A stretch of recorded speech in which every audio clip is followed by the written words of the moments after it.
Hello and welcome back. I'm delighted to welcome Lubimora Rochet, Chief Digital Officer of L'Oréal. Lubimora has led L'Oréal's digital transformation since she joined the group in 2014 and helped turn it into a true beauty tech company. In 2014, when Lubimora arrived at L'Oréal, e-commerce accounted for less than 5% of sales.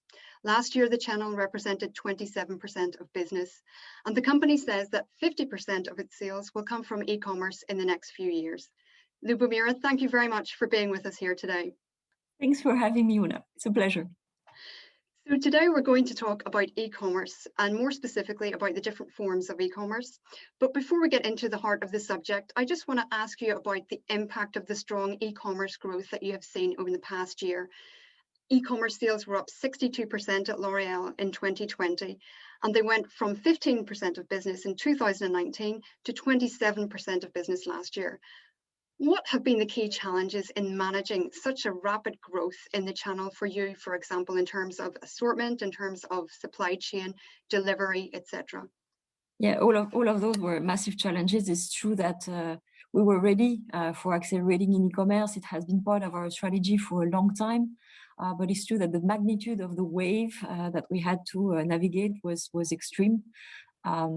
We had seen growth, incredible growth in certain categories. I'm thinking especially about hair color. At the beginning, when the salons were closed, we saw 200-300% growth day after day in this category. So I think I would say the first thing that we really worked on was real-time analytics. And being able to, sometimes before the crisis, we had like insights every 3 months. We dig into it, we analyze them. Now we had like a couple of hours to understand, to be super consumer centric, to understand where the consumers were going, what they were looking for, and to adapt from a supply chain and from an assortment perspective. So that's one. Real-time analytics has been a big learning there. We've built like entire systems in a matter of days and weeks. We've increased our partnerships with the retailers also to be able to, in e-commerce we don't have panels. So it's really now up to the relationship we have with our retailers to get more understanding of the categories, the evolution, etc. I would say that's the second thing. And the third thing is that we had to reorganize a bit and to break the silos. Because what we've seen also is a massive shift in terms of media allocation, moving especially at the heart of the crisis from more, awareness and brand building to more performance, lower funnel type of media. And we were really gathering the teams together to make sure that there were no silo, because between the people who were buying media on the platforms, the people who were managing the merchandising in the assortment and the sales. So I would say those were the 3 big things. So big changes there. In terms of the e-commerce business, you say that it's currently quite evenly weighted between the D2C sites, the pure players, and the e-retailer sites. As e-commerce continues to grow, do you see that split between those different types of e-commerce changing quite a bit, or how do you see that evolving with the growth in the e-commerce market? I would say that it very much depends. In fact, it's a very complex question because it really depends on the distribution landscape in the different countries and zones, I would say. For example, if you take Asia, the big bulk of the e-commerce is really driven by pure players and native, digital platforms such as Lazada or Temu or Shopee or WeChat. And if we look at the US or Europe, it's much more even between e-tailers who are actually accelerating tremendously. That has been one of the key learnings from the COVID, and also pure players a la Amazon or Zalando all look fantastic. So I think it really depends on the offline, I would say, traditional distribution landscape. When you have a very strong concentration of distribution before the digital wave hit and accelerated, I think it will be more even. So I would say that it depends on the zone, it depends on the countries. For example, we have a country like Japan where D2C is super important because you don't have a massive amount of players, of e-commerce players, especially for the luxury market. So it's a country that is very strong in D2C for us, that is over-representing into D2C. So it's really important to have a very clear per country, per zone view in order to hedge your bets as it has to be done. Do you think, though, that D2C obviously has a lot of advantages for brands? Do you think that's something that you will prioritize, perhaps, though, nonetheless, over these other e-commerce channels? I mean, you have the data with D2C, you have, in terms of pricing, it's easier to fix. You have, obviously, the direct relationship with the consumer. Is that an e-commerce channel that you will prioritize, perhaps, over some of the other channels that are out there? You're absolutely right. It's true that it's a very strategic channel for us, not only because we can control the brand experience fully, and also because we have the relationship, and we can really understand also better our consumers and personalize even better our relationship with them. So it's absolutely strategic. And here again, I would say it depends, because we have 36 brands in our global portfolio. Some brands are working very well in D2C. I'm thinking especially of the luxury brands, or some brands like SkinCeuticals or Kerastase that are not widely distributed offline, and that have very strong brand equities, and that have a price point that is helping and supporting us making profit in this channel. But if you take our most mass brands, apart from NYX Professional Makeup, we don't have a D2C, except very few exceptions. We don't have a D2C approach for L'Oréal Paris or Garnier or Maybelline. So it depends on the brands, depends on the country, but overall, it's absolutely a very strategic channel. And it's a strategic channel also because by learning everything we learn in D2C, we can also be very much smarter with our e-retailer and pure player partners. So I don't see it as a battle or as a fight, but more as a complementary strategies, in fact. Okay, so do you think it's easier then for prestige brands to go D2C, obviously, then, as to have that sort of one-to-one relationship with the consumer? I would say it really very much depends on the distribution offline. The more you're distributed offline, the harder it is to find a USP for your D2C. And it also depends on the price points. The higher the price point, the higher the basket you can bring. Also, the better the experience you can bring, because if not, it affects your profitability. So I'd say those are the really two drivers that for us are strategic when we think about this D2C channel. Okay. In addition to DTC, there's a lot of other places to shop online, and it seems that there's more and more by the day. Given that, and given the growth in e-commerce, and given the number of other players that there are available today online, do you see the the retailers' websites? Do you see that declining just as a result of that, or as a result of that movement there? And what would you say that the brick and mortar retailers need to do to better capitalize on the online opportunity there? What we've seen from emerging from the COVID is that some brick and mortar partners have been challenged, and we know many of them, but some have accelerated tremendously. If we think of Ulta or Sephora or Walmart or Target or Carrefour or DM, I mean, or Watsons, all of those players have also accelerated tremendously during COVID, and I think that's a movement that is here to stay. For us, it's a great news because those partners are very important for us, of course, and we can also accelerate and help them also accelerate on the beauty category. And I think to your question on what needs to be done, I would say first, I've seen many of the e-retailers adopt a marketplace strategy, such as Target. That was really interesting, or Walmart is doing that too, because that helped them really increase the offering, which is, of course, one of the very important points. The second thing I would say is that those e-retailers command a massive, membership base. They have strong, memberships programs, and this is something that can really be leveraged online. And that is really, really interesting. There's not only Prime out there, but there are also many membership programs that can be leveraged online by those players. And I would say also to work really on the convenience and on the multiple delivery models that exist.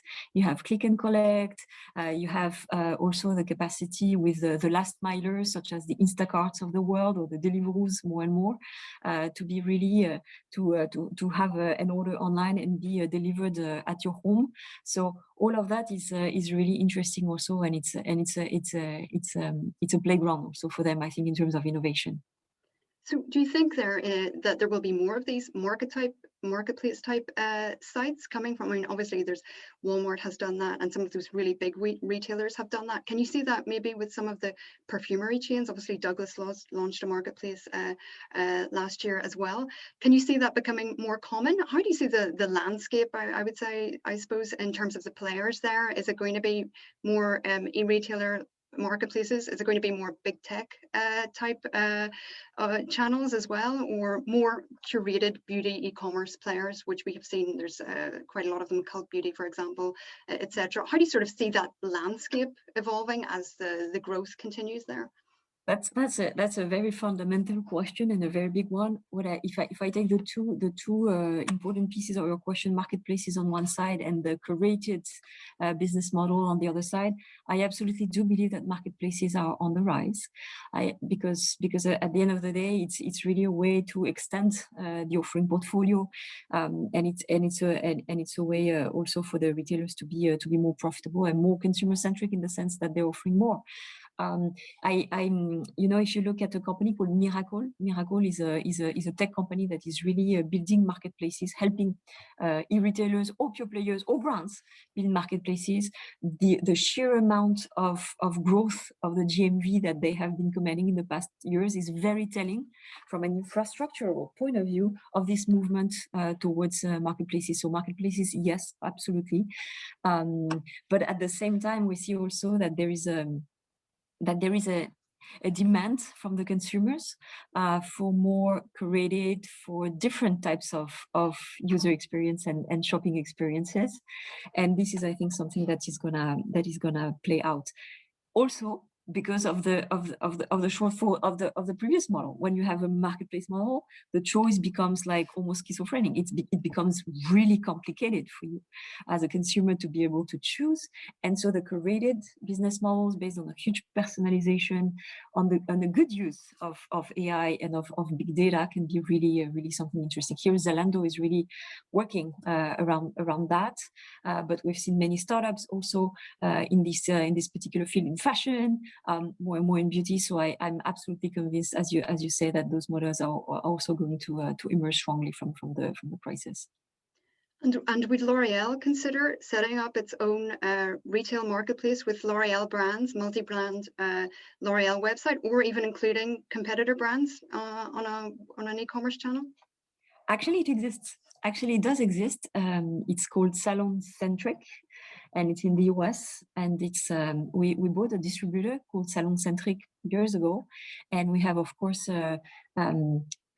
accelerated its digital transition and its e-commerce transition.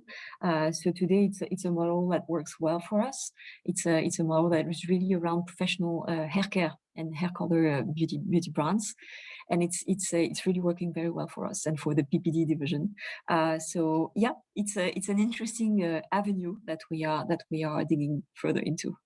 So could you see doing that, for example, for different categories of products, for example, prestige brands, or for fragrances or skincare brands, kind of segmenting that a little bit?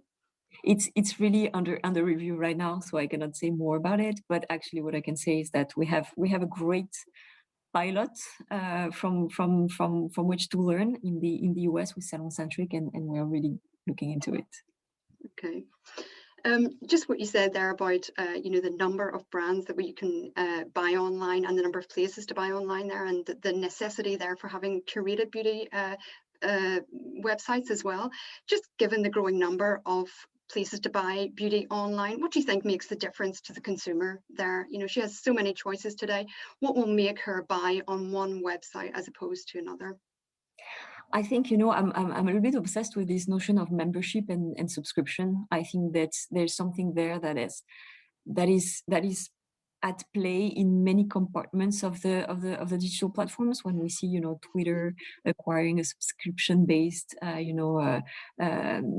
model. When we see, of course, the strength of Prime for Amazon. When we see that now we have like a search engine by subscription. I think this notion of subscription and membership is really getting hotter and hotter in digital overall. And I think at the end of the day, it creates a massive USP for you as a consumer, because it's a great way for the platform to know you better, based on the history of your purchases. It's a great way for the platform to be able to push you relevant products and make it more personal. And I think that's really a place to watch. That's really a place to watch. We've started a model like that in the US. It's called Color & Co. It's a model that is really focused on hair color and personalized hair color. And I think the more you get into personalized beauty, the more those type of models will make sense. But I would say that's one. So membership.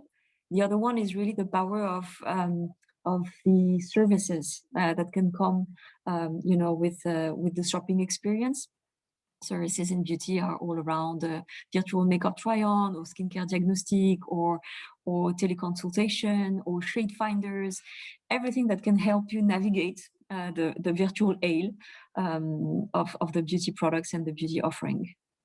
Okay, interesting. So we can see subscription models becoming a lot bigger then and perhaps less niche than what they are today, I would imagine. I think so.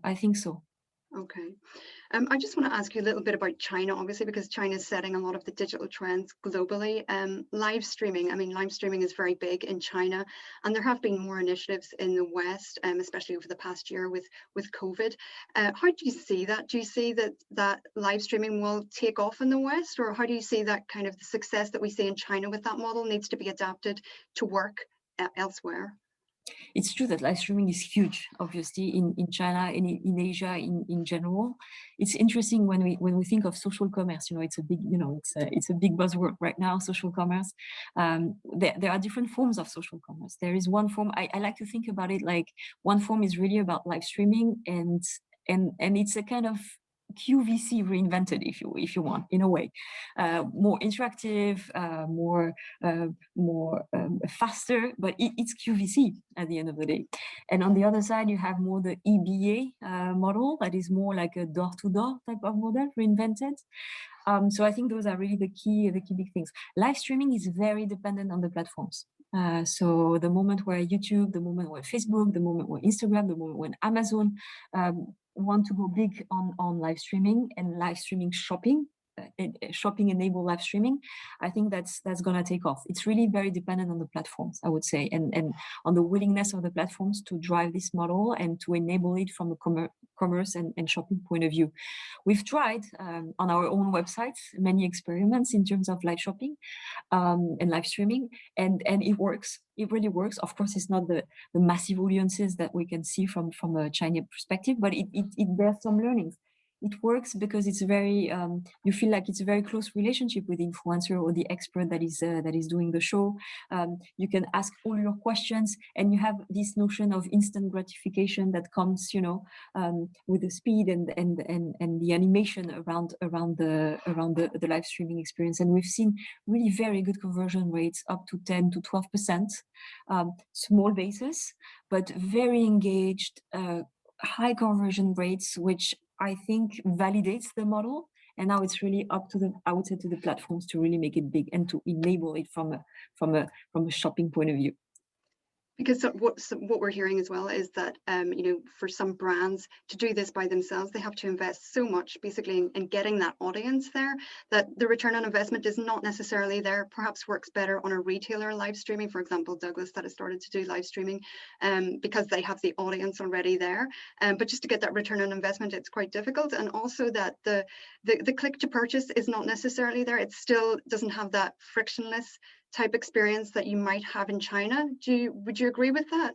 Yes, I would agree with that. So in terms of audience gathering, that's one point. So this is why I'm really saying that it depends on the platforms now, because the platforms are commanding the big audiences.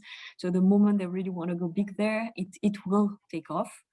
The retailers have also done some many interesting inroads there. And I would say that beyond the audience gathering, I think that it's a whole completely different way of addressing your consumers. I mean, it's not something that you have to be trained for that. I mean, doing a live session for 45 minutes, like just reviewing product, it's not everybody can do that. And then you have to really learn how to moderate your content and your audience, because sometimes it can go off. So all of those are learnings. We are learning. But I would absolutely agree with you. that the moment where the platforms go big, that the frictions are removed, and that it's really a fully shopping-enabled live streaming experience, then it will take off for real. Okay. Okay. And in terms of gaming as well, and group buying, which is growing quite a lot in China, are there any learnings there that you see that could be applied perhaps to other markets, or how do you see that evolving? I think, you know, it's one is cultural, I would say, because if any of one of our audience, everyone in the audience have been in Japan or in Asia in general, in a casino or in a pachinko, you know, type of gaming palace, it's really something that people love, and so all the mechanisms that you know the platforms have put in place in terms of lucky charm, like the 5 minutes to go, all of those mechanisms and tactics are really working well. So we still have to prove that this type of, you know, tactics and mechanisms are working in the Western world. I'm sure that there are some countries where it will work better, but I think that what is interesting is that the notion of gamification is really something that is there to create a relationship, a sense of emergency, a sense of urgency, a sense of, you know, excitement. And this is how we can really reuse some of the mechanisms that are at play in the gaming world. I think gaming is a culture, gaming are platforms, but gaming are also tactics and mechanisms that we can reproduce in the shopping experience. Mm-hmm. Would you agree with some people that who are saying that, you know, gaming are like the new malls, or they're the new social networks, they're the new malls, and that there is, we were talking about live streaming, that, you know, it's very natural for people to want to buy in gaming platform perhaps, or there's already that excitement there that would, and it would be the next step perhaps to have a commerce element there. How do you see that?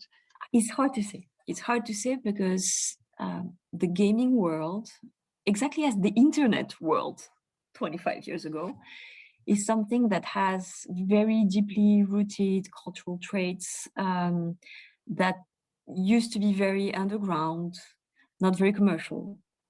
So all this cultural aspect of it is something that I think many people will want to protect as long as they can. Okay. So when we brands, we go in those platforms, we have to be careful in the way we go there, in the respect we have to have for the audience that are there and that are gamers. But what is true on the other side is that gaming has democratized a lot. And today we have people exactly like the internet 25 years later, who were not the internet pioneers and who are very happy with the commercial internet that we are living in. And so I think that it will happen, but it will take time. It will take time. It's really the time that the cultural hardcore pioneers maybe let go of the platforms, or alternative platforms are created, and this is where the moment I think the shopping and the commercial part of it will start. But what is interesting is that understanding how gaming works and how a gameplay works is something that can help us change a bit the experience in the shopping experience on our D2C websites, for example. I would go more that direction first, and then wait for the maturity of the whole gaming world to get to more commercial purposes. Right. Okay.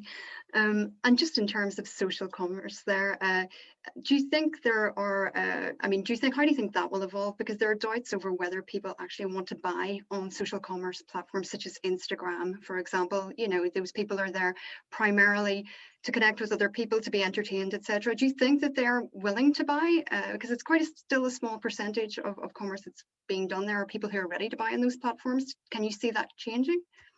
Yes, actually, yes, I would say yes, because what we see is that there is a before we used to have very different worlds. There was a world to browse and to brand build, and there was a world to buy. And you had like Instagram on one side and Amazon on the other side.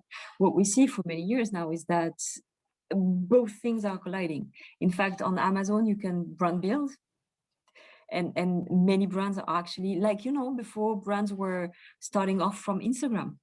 brands were creating out of Instagram. Today, brands are creating out of Amazon. So you really have this capacity to brand build on Amazon. And more, of course, the social platforms want to integrate, as you said, in a as frictionless as possible experience of shopping. So I think that's the direction it takes. Now it's more a question of fixing the experience on the social networks, which is not yet there because of the frictions, because of the fact that it's not their native business model. Commerce is not their native business model, so they have to fix it. But the day they will fix it, I don't see any barriers, in fact, for shopping to happen on Instagram or on Facebook or on YouTube one day. Okay, you mentioned there Amazon. You can build a brand on Amazon today. Can you build a prestige brand on Amazon today? Because with the growth in e-commerce also has kind of further eroded the division between prestige and mass. I mean, basically any brand can do what they want on e-commerce, and there's so many options that the experience is, you don't necessarily think about prestige and mass. Can you see Amazon becoming a big platform for prestige brands also? I think it's a strategic direction for them, and they are really working hard in terms of fixing the experience and being able to provide for prestige brands the environment, the tools, the capabilities for prestige brands to really portray their brand in the best way. So I think it's a strategic direction for Amazon. Now we'll see the moment where we believe we'll be ready, and the experience will be at the level of what we believe is important for our brands. Okay, so they're not there yet, not quite yet. Our brands are still not massively there. Yeah. Okay. You recently invested in social commerce company Replica. Do you think that this type of social commerce model, if you could maybe elaborate a little bit about your strategy behind that, and do you think that can work for all brands, that sort of peer-to-peer social commerce, and even for prestige brands also? I would say yes, absolutely. And this is really like, as I said, you have the social commerce that is really platform driven with the live streaming and all of the capabilities there. And you have the social commerce that is more this peer-to-peer, door-to-door invented type of experience. And here, our beauty advisors can have a major role. They have been, trained, they love our brands, they are passionate about our products, and they can really become influencers and advocates online. And this is really a movement we've seen during COVID. Our BAs from Kiehl's, from Kiehl's, from NYX Professional Makeup, and also in China from Lancôme, from all our prestige brands have really been very active online as advocates, and more because of platforms allow it, they can engage their followers into buyers. And this is really what we see with WeChat groups, when you have up to 500 followers, and then you can do daily, product presentations, product reviews, and then enable your followers and consumers, in fact, to be buyers. The strong growth of Facebook groups is something that we clearly see enabling that movement. WhatsApp could definitely be a platform that enables that. So I guess it's a matter of time, and this is why we've invested in Replica, because we actually do believe a lot in this model where you have this peer-to-peer aspect, but a peer-to-peer that is really composed of experts and people who are beauty experts. Okay. You're forecasting that 50% of business will come from e-commerce, I think, very shortly. You would imagine then that with that growth there, that you will be increasingly doing business with a lot of these big tech players. How do you see the risks there? Doing business with these huge corporations that are often, bigger than countries, as it were. Is there a risk there for brand owners, or how do you see that? So first of all, the 50% is not a goal. In that particular case, we don't think in goals, we think in probabilities. This is what we did in 2014 when e-commerce was 2% of our sales. We said we believe that by 2020 there is a strong probability that e-commerce accelerate a lot, and that represents 20% of the market. We want to be there. So it's exactly the same bet in a way we are doing right now, and we believe that doing the bet early enough allows you as a company to anticipate, prepare, and build the capabilities. So this is why the 50% is not a goal, but we believe it's such a strong probability that we want to get prepared for that.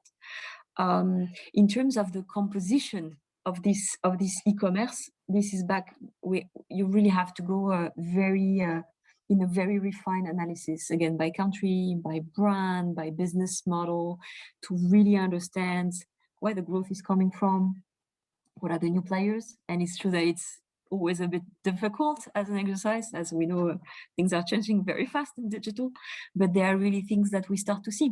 TikTok is gonna become a big player in commerce. Social platforms are going to become big players. E-retailers are really accelerating, and that's great news. Pure players remain very important, of course, because they are commanding and innovating a lot in terms of not only the user experience, but also the back office and the logistics and the delivery experience. So our philosophy at L'Oréal has always been to play with all the players, because we want to be where people are consuming beauty, searching for beauty, buying beauty, talking about beauty. And this is the strength of the L'Oréal model, is that we are where people and consumers are. And so we'll continue to very carefully monitor the market, monitor the new players, monitor the new trends, such as social commerce, I would just say, and build the capabilities around in the company around this belief that at some point the beauty market will be half or close to being half.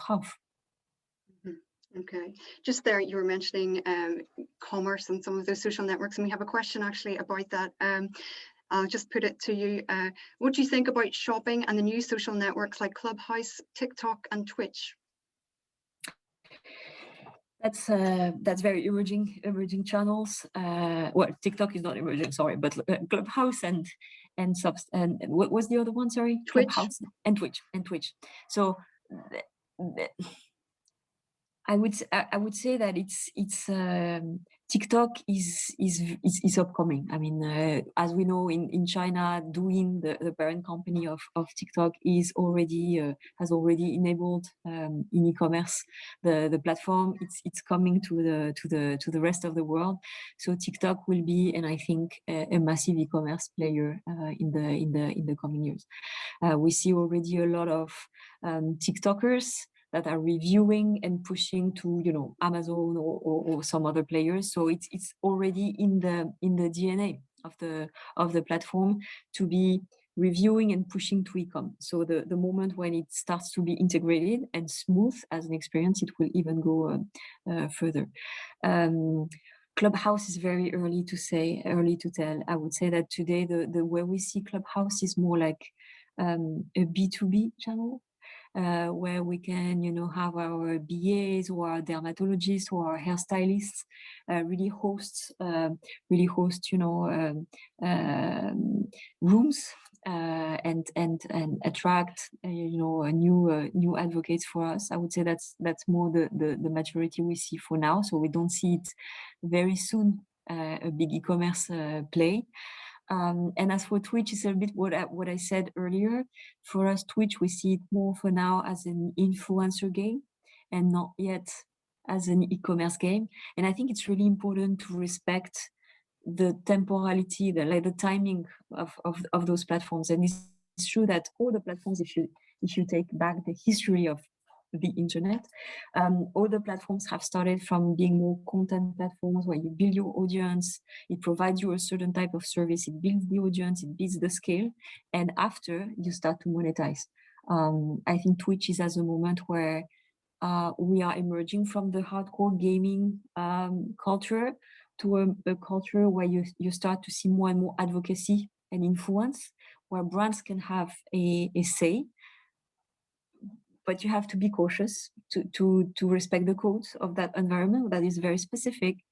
And I don't see it yet ready for a massive commercial play right now. Okay.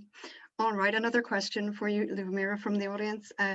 Obviously, we've talked about the growth of e-commerce, and we have a question on what is the future of brick and mortar after COVID? Will it be a connected environment? What's your point of view? Yeah, I again, as I said, I really believe that e-retailers have been a very good surprise during COVID, and that some of them have accelerated tremendously in e-commerce and have really understood the fact that they have a very strong, they have this big strength of being able to do this alliance between the offline business and the online business. And I think it's a very strong promise from a consumer standpoint. And I think that now the key question is build the capabilities in terms of creating the best, consumer experience online, to really be able to make the most of their big subscription and membership programs that they have offline, to create really interesting services online. And this is why we are partnering a lot with our virtual try-ons or diagnostics with retailers. And I think that's a great way of elevating the experience, the shopping experience there. And I think that they will be ideally positioned in terms of logistics, in terms of fulfillment, in terms of delivery options moving forward. So they have really a big card to play. Okay, because I think that's a bit of a worry among a lot of players, the brands and in the retail landscape as well, just in terms of how that's going to pan out. Just one last question. Do you have, in terms of emerging trends, are there anything that you think, we've covered a lot of ground there, is there anything you think we haven't mentioned there in terms of digital trends that you see upcoming that are going to be perhaps transformational from the market in the next few years? It's something that is already there. We call it beauty tech in our particular world, and I think beauty tech is really how technologies are going to power and empower beauty experiences online. And we have started, when we bought Modiface 3 years ago, it was really out of this belief that augmented reality would change the beauty experience because it would allow people to try before they buy. AI would change the experience because it would give access to, for example, diagnostics, including when you don't have a dermatologist close to your place or when you have to wait for 6 months for an appointment. And we've worked a lot in refining those services and those tools that we can put online. Today, what we see is that it cannot be just an online play. It has to be really an offline and online play. And for example, when we have a hair care diagnostic for Kerastase, we will immediately drive to salon for the consumer to be able to experiment like the power of a service, a salon service. When we have a diagnostic, a skincare diagnostic, we are proposing a teleconsultation with a dermatologist. That's really to recreate beyond the pure diagnostic online with AI, and that can be a little bit mechanic, to recreate this human relationship and to rehumanize the services that are powered by the technology. So technology is an enabler, but it helps us give access. I think this notion of access is very important. When you don't have maybe a BA, or you cannot go to the shop, being able to virtual try on a makeup or a shade is great. When you don't have access to a dermatologist, having a skincare jag is great. But when you don't have access to a stylist, having a hair color jag is okay, is great. But now the key is to make the junction between the offline and the online world and recreate this human relationship beyond the pure beauty tech. Okay, that's great. I think on that note, we'll finish. Lubimora, thank you very much for those interesting insights and for that discussion. I think we covered quite a lot of ground there, and thank you for being with us at Beauty Tech Live. Thank you, Una. My pleasure. So we'll take a short break now, and we will be back this afternoon for a session on travel and retail's tech transformation, and another on shoptainment and how to make online shopping fun through virtual try-on live streaming. So please do go to the exhibition hub and check out our exhibitors and have a look at their beauty tech solutions. Thank you, and we'll see you this afternoon.